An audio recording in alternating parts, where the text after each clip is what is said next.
Desk of Ladyada. Hey everybody. Hi everybody, welcome to my desk. Happy Sunday everybody, hope you're staying warm. Got a couple designs and stuff working on, but first I thought we want to look at some news. Yeah, well, so here's some news. We have we're going to go to the great search. Yeah, we have our Hack the Holidays coming up soon, so stay tuned for all the sales and more. We're trying to do something different because there's a lot of noise, so we're going to have some fun things online, and we're going to do stuff all in the month of December. And then December 1st, we start our retro computing advent calendar, where there's a different post a day of something from retro computing history, like your first computer or something like that. So that's what's happening here. And just so everybody knows, we watch the news.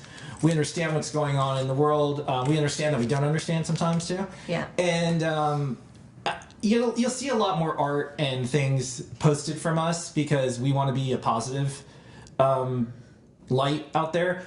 We also know that we have to deal with like weird stuff. So 9 years ago, CNN put this Adafruit graphic up, and they're like, "Oh, look, a barometric pressure sensor.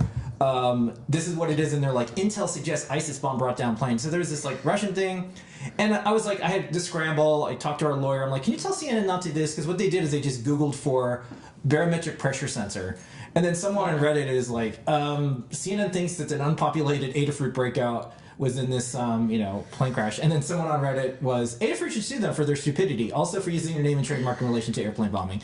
That never works out. We're not going to sue them or anything, but they took it down, and they're like, oops, we just saw this image. So I saw this, and I'm like, oh, man.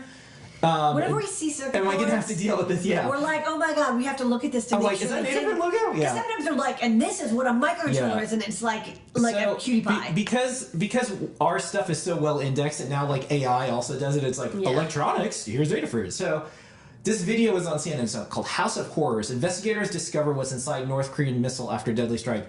So I'm completely terrified that we're closer to nuclear Armageddon. By the way, I went to Hiroshima twice. I brought more once. Because I think everyone, specifically world leaders, should see what happens when there is the devastation of a nuclear bomb that goes off. So we're like, clicking closer on Watchmen clock. So when I saw this, I'm like, okay, let me just scan through it real fast to see if there's like any like stuff we have to deal with. Because electronics is all over, and maybe there's our stuff or someone we know. And so we did see some interesting things. So I thought, hey, Ladyada, why don't you just talk about what this is? So they had this HD video of all these circuit boards that are inside these missiles from Korea. And I said, hey, like, that's it. We'll talk about this second. I'm like, that's an Arduino Nano up there with the clone.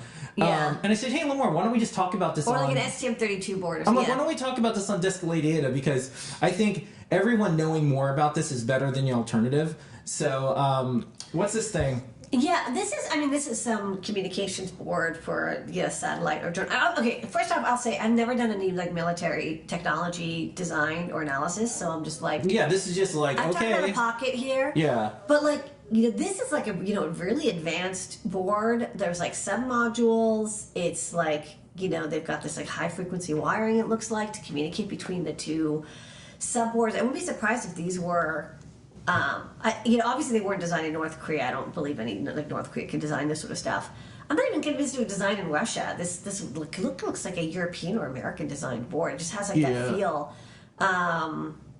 It's a very nice board. We think this is so that's a pi hat with a tester. So I think it's an analog to digital converter. It's something they're using to analyze. I don't think it was in. No, it's not. It wasn't in at all. This is one of their tester tools. But you could. We'll get to that. We'll get to it in a bit because you can see. It's like conformal coated, and you've got these radiation hardened chips with like the gold pads. Right. It's like this is a very advanced circuit board. And then this is what you said this FPGA. This looks like some sort of like. This looks to me because it's got those those sections. So first off, there's a Freescale chip on the left there, so it's like an IMX. MMIX or something chip. I like how they organize this and put it on the wall, by the way. They did a good job. Looks like those are laser cut wooden holders and stuff like that. Good. This honestly good job, analysts. This looks to me a little bit like an off-the-shelf SDR, to be honest. Like, if I had to guess. Not off-the-shelf as in like you go to the store, but it's like, again, this is like an eval board or design. Maybe it was designed specifically for this military purpose, but again, it's just like a very dense, very complex design. And then, so these are the investigators that like try to figure out where the stuff is coming from, they label and everything. Yeah. And then this is a journalist, and I'm like, oh, like nice bin storage, like you're kind of doing what we're doing. Yeah, he's gonna. And then they had some, some of the video had the chips and stuff scrubbed, either faded out or like they or sanded out, or the television network had to like do it. But we saw this poster, and so this is a specific chip. Yeah, and I thought, I was like, what? Like it was like Modot or something. Yeah, it looks like they took a photo and they're trying to figure it out. But then Phil was like, just Google that part number. I'm like, oh yeah, good idea. Yeah, look.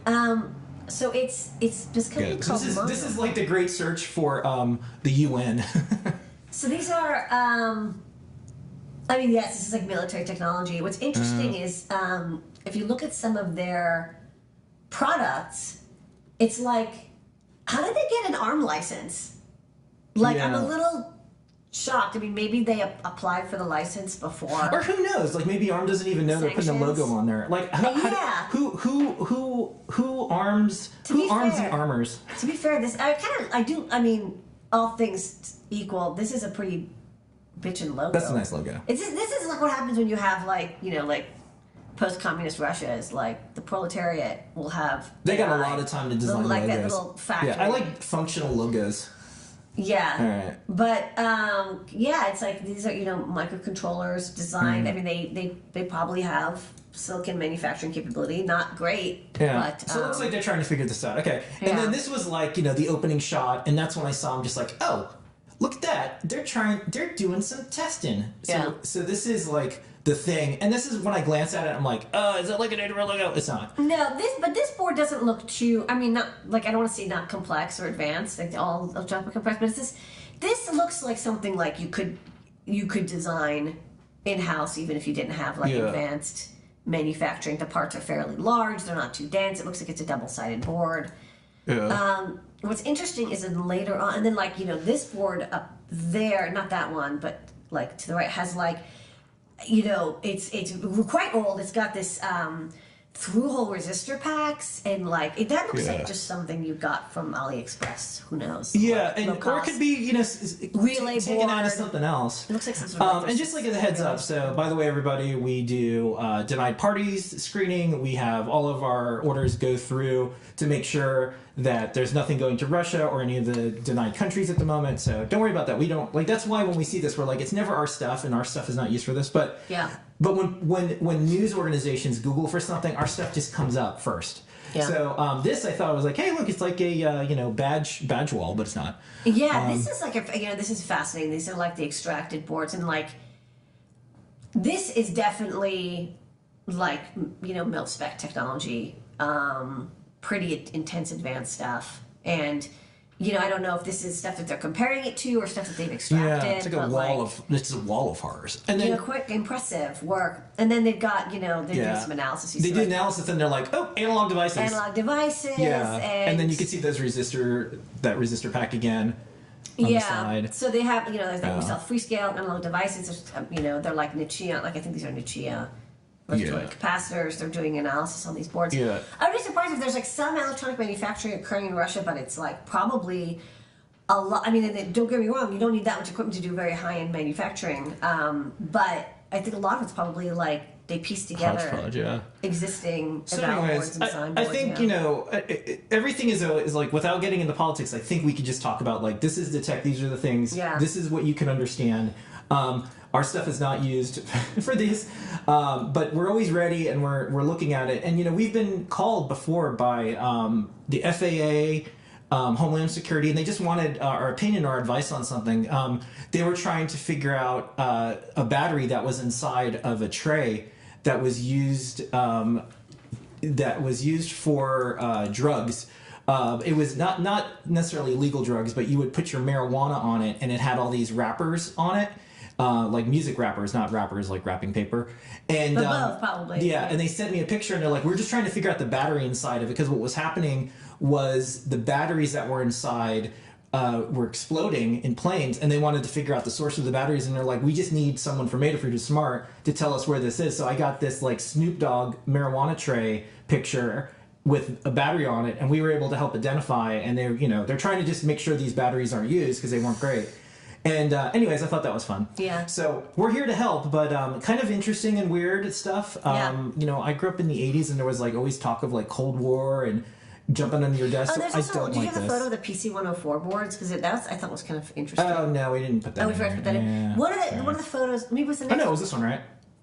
Yeah, wasn't it this one? Yeah, yeah, that one. So this one over here, this board above my finger, you can see it's got that PC. It's a PC-104 connector, and then above that, you can see it also looks like some SDR. Yeah. board. So, anyways, we're gonna always look at things and try to inform ourselves and be like, what's going on, and if we can be helpful to help world peace. I don't know if this helps anyone, but it's interesting how these things are being used in a very world factory, porous border, all this stuff kind of circulates around. Everything has electronics and batteries and screens and chips. To be fair, like, it'd be hard to stop this. I'm not, if sanctions are sanctions, we obey the sanctions, but it's like you go on Taobao, you can find all the chips that you would need to build a lot of the stuff. Like, it is quite easy to get around the sanctions. Yeah. And the interesting thing is because of the trademark policing of so many things, it is possible to stop all this stuff. It really is. There just isn't the willpower. You can, if you're a big company and you have a trademark, you can work around the world and make sure things don't get shipped, but there just doesn't seem to be any desire to change the way things are bought and sold internationally, especially with China right now. Yeah. So anyways. Okay. So we'll see. So that's our little thing. We thought some folks would enjoy it. One person will probably hate it and email me. So what else do you want to talk about? Okay, talk about motor drivers. So we got our prototype on the overhead. Yeah. Let me find out here. Okay, find the overhead. Okay, so we got our prototype for the A4988. This was the first motor driver chip that we wanted to make a breakout for, because it's like the classic, and it drives these stepper motors, and it's a little older, and it doesn't have like what I want to say like a smart interface. It has step and direction, and then you can set how many steps, micro steps you do per step, and then there's reset, sleep, and enable. We use like a nice potentiometer for setting the current. I use sometimes those little like micro, I don't know if I have maybe one here. Those little trim pots, but they're kind of a pain in the ass to use. I thought this one would be also more legible. I like that it has like little markings I don't know if you can see the marking. You can see the marking, so you can see like how much it's twisted, and then terminal block. So like Pololu has these step sticks that are used in like so many 3D printer or CNC devices, and like I kind of like they have that covered. I kind of feel like there's no need for me to remake the same thing that everyone has already made.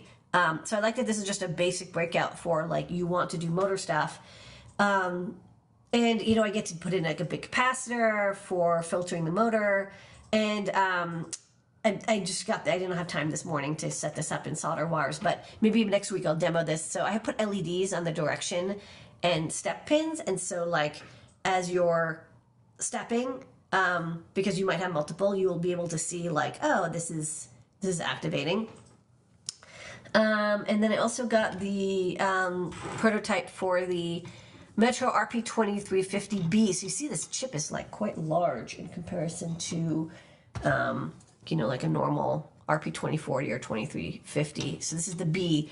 Has a lot more pins, which is great because we need them for all the interface. Like we have HSTX and all, another thing I like, it has extra analog pins. So you get A4 to A5 instead of like 2 digital pins there, which is kind of nice. And all the pins here, 12 and 13 are used for the HSTX, so I couldn't have these big, that's the only thing that's a little bit of a bummer. I like to have 12 and 13 here, but it's 40 and 41. Reset button, and one of the GPIO is the button input. That's kind of nice. There's a NeoPixel, debug port using the Pico debug, STEMMA QT, reset, USB-C, power. And one thing I decided to do, because I exposed the USB host here, so and there wasn't enough edge space for a USB connector, and also it's not that common that people do USB host. But if you do want to do it using PIO, you can connect to these 4 pins, and this is switched. So you can see there's a little 5-volt fuse here, 500 milliamp fuse, and then there's a BSS 138 and PFET so that I can turn on and off the 5-volt power. This is useful sometimes, like your USB devices get like squirrely and you're like, you know what, I'm just gonna give you like a little bit of a hard reset to kind of smack you upside the head. You do that, they kind of re-enumerate, you're good to go, especially with that bit-begged USB, which is, it's not the device's fault. It can get into a weird state. So I put here a, this, which actually can be more than 12 volts. It's, just 6 or 12 is recommended. This is a buck converter, 3 amp buck. And so you'll have plenty of 5-volt power. Also micro SD card over here, optional PS RAM. And then remember, you can use those SOIC clips on this. That was a request from Scott. And then SPI port here. So I have to do a board definition, but hopefully I'll do some videos this week demoing out this board. Really excited because that we'll have one board with the A, one board with the B. So those are the prototypes that I got that we had play date yesterday, so we didn't do any electronics instead. And then if you go to the computer, since I liked that stepper driver, I thought I would design a couple more.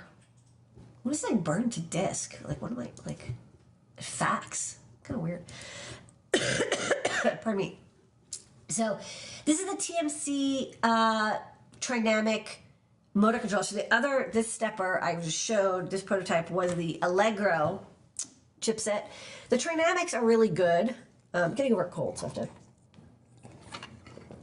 keep my throat oiled up. This one also has direction step, and it has, you can do the micro stepping control. But also has diagnostic and index output, so it tells you if the motor is stalled, as well as UART and enable. Okay, so one second. Let's go to the data sheet. Okay. So let me look up the TMC 2209.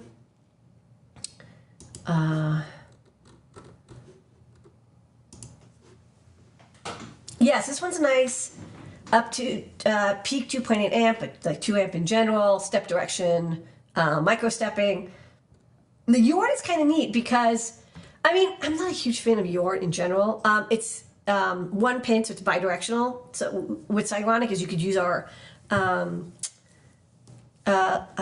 programming board for the, sorry, what was it? The programmer. It's UPDI. The UPDI friend, it does the same thing. You have like a little resistor. So you could use that to actually control the stepper motor like over UART. You still need, maybe step in direction, but you can configure it. I think it also has like a, one-time programmable memory. So you can configure it for the microsteps and like your, how you like do like the current overshooting and current sensing, whatever, and then, this seemed, it's a little bit of overkill, but I kind of liked it. It wasn't too expensive either compared to, it's like $2.30. It's like, it's fairly inexpensive, considering the market. So I made another breakout, and then I'll do a driver with UART. So you could with a microcontroller, you could control it over UART, but you don't need to use the UART. You can actually do it completely standalone. And then there's still the potentiometer, the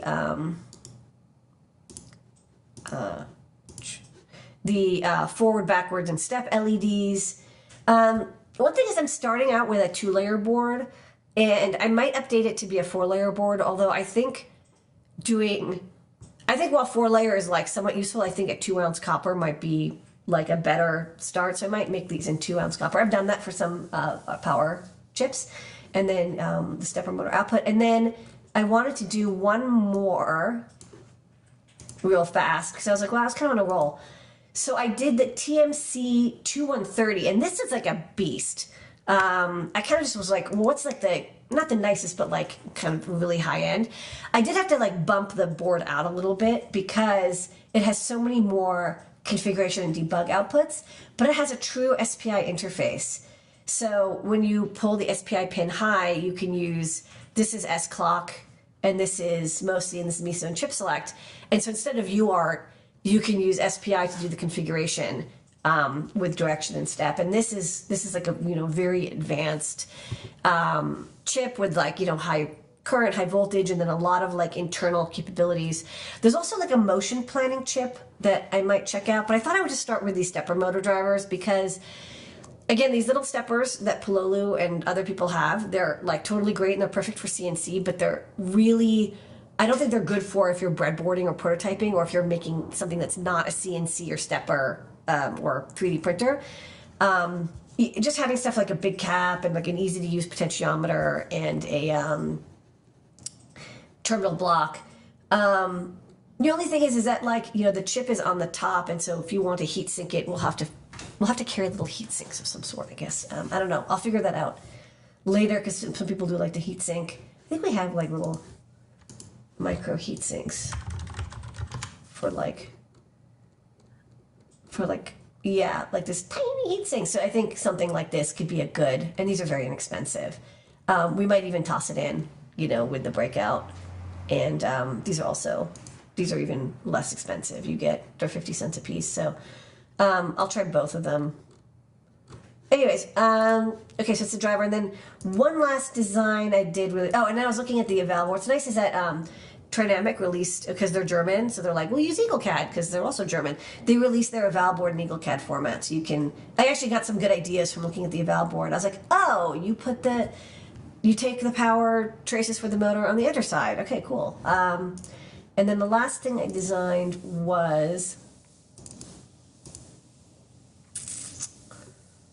let's look at TFT displays. I saw this like fake Newxie clock that used vertical TFTs, and I was like, that's such a cute idea. I designed a little board that has the TFT on the front, and it has like these snap-off mounting holes. And then these are, this is a 2x7 connector, but it's like it's the same pin, like each pin is the same vertical, so it just has more mechanical strength. Because it'll have right angle connectors in it, and you can plug it into a breadboard. And then on the top, it's one of our 1.14 displays with it has a little plug-in, so it'll be really easy to manufacture. And level shifting, so you could use this with an Arduino Uno if you wanted, or some other 5-volt microcontroller. And then backlight control. So it just has power, ground, clock, data, chip select, DC, data, and backlight. We said I just put an auto reset chip on there to make it, because I wanted to make it, perfectly, it's 0.17. It fits exactly the width, so you could stack them up side by side and make a little flippy clock design, which we kind of did. I think we did on Learn, like a flip clock design. Or maybe maybe it was on a show. I thought we had a flip clock TFT. I'm confused. I thought Tim did a project. I'll think about that. Okay. Anyways, that's the motor driver stuff I'm doing, which leads us into the great search. Where in the world is that part I need? The Great Search with DigiKey. The Great Search brought to you by DigiKey and Adafruit. Every single week, Ladyada uses her power of engineering to help you, yes you, find the things you want on digikey.com. Ladyada, what is a great search of the week? Okay, so last week we talked about stepper motor drivers, and I've actually been doing more design with these stepper motor drivers, like this one, that TMC 2209. I'm going to do the one that we did last week, which was the DRV something. But we were showing off some of these designs on social media, the TMC 2130, and we got a really good suggestion from our friend of the fruit, Trammell Hudson, and he's like, well, why don't you make a version that mounts on the back of a stepper motor? And in this case, he said NEMA 23. Which again, I think is a standard motor size that's used in CNC and 3D printing and maybe like, other motion control devices. NEMA 23 doesn't refer to like the strength of the motor, like the torque or the number of, steps per rotation. It only means the size of the motor. So he's just saying in general, like, hey, have it go on the back of a stepper. And here he's got some design. It's got like USB, a microcontroller, and then it looks like there's like some stepper driver on the back here. And it bolts onto the back. There's usually mounting holes. And it's a good idea because if you think about it, it actually reminded me, I saw this design earlier this year. This is from earlier last year, which was like a cutie pie holder that had a Trinamic 2209 and you know, it's a little USB microcontroller on there with like a SAMD21 or RP2040, I don't know exactly which one, and then you could control it directly. And the reason this is a good idea, I was like, ooh, nice, is normally you'd have these really long wires that would extend through, you know, you'd have like one board that has your like, you know, G-code converter with all like the steppers, and then you have these long wires that go through the body of your 3D printer or CNC, and those wires are carrying like a ton of current. And the voltage is usually not that high. Sometimes it's like, you know, 5 or 6 volts that you're using, but very, very high current. And so, you know, especially with microstepping where there's just like this PWM, and yeah, they're going to do some spread spectrum stuff, but still, there's a potential for a lot of current voltage loss, power loss over the wires, because they're usually also not that thick. And also, you have the strain of these like long wires going everywhere, and you have to like do a lot of cable routing. Wouldn't it be cool if the stepper driver mounted on the back? And you know, we were talking about the TMC 2209. In particular, this one's kind of fun because it has a UART interface. So it's like, oh, maybe you could have like a Dynamixel type connector interface for something. I don't know. You could control it, you know, with a little chain connector, and then all you have to do is do distribution for your power lines, which would be the same 2 power lines that go everywhere. So it would be, you know, you just tap into them. So that might be an interesting design decision for if you're doing a lot of motors and you want to have them like be remotely controllable. I've seen a couple other, I think I saw like a Kickstarter or something for like a Wi-Fi stepper motor or something. So it's an interesting idea. Maybe I'll do one with USB PD, so you'd have power delivery, and so you could get, you could use your power delivery device for powering your motors. You know, it's been a while since I did a lot of stepper stuff, but this is, I don't know, it's kind of cool. And this is the TMC we talked about before. So I thought I'd show, you know, you can actually get stepper motors on DigiKey, and I'll show a bunch, and then, like, you know, you really want to pick the specifications for which one you want, but I'll just show you, you know, how to quickly find them and some tips. So, stepper motor, I'll say that they don't have, like, thousands of different stepper motor types. They have about, like, 800, and then if you look for only the active ones that are normally stocking, it's like 500. There's a couple of different types of stepper motors. There's unipolar and there's bipolar. And this is like a unipolar. Whenever you see the 5 connectors, these are geared. They're very low cost, but they're not appropriate for like precision motion. And also like they're meant to be. They're already geared inside, so they're like very high torque, but they're very slow. You're never gonna get high speed out of them. And then, you know, they stock one of our motors as kind of a standard off the shelf, you know, 12 volt stepper, runs I think like 600 milliamps or something. You want one with 4 wires at the end. Here's another unipolar one, but we want a bipolar. So let's look at bipolar, because the stepper motor drivers we're talking about only have, you know, bipolar connection. And also, if you're doing like this kind of advanced control, you have a more expensive bipolar connector. Next up, under steps per revolution, this also has to do, you know, it's basically how many of the like magnets inside, how are they interfaced. In general, you're going to want something like 24 is really low, 2 is kind of ridiculous. You want something like, you know, 100 to maybe 400. That's pretty common for doing, again, CNC and robotics type applications. And then the step angle is related to that. You know, the each step per revolution, you're probably going to get 1.8 because that's 200. The current and the voltage rating, I'll say one thing that confused me about this was like, what do you mean? Does that mean you have to drive it at 1.4 volts? It actually has more to do with if you were just to like connect a voltage directly to it without doing any current limiting. The current limiting is actually kind of more important for how you drive the motors, and that's why all these motor drivers that we're looking at, they have current sensing, and they will adjust. You tweak to adjust to make sure you don't overdrive the motors and overheat them.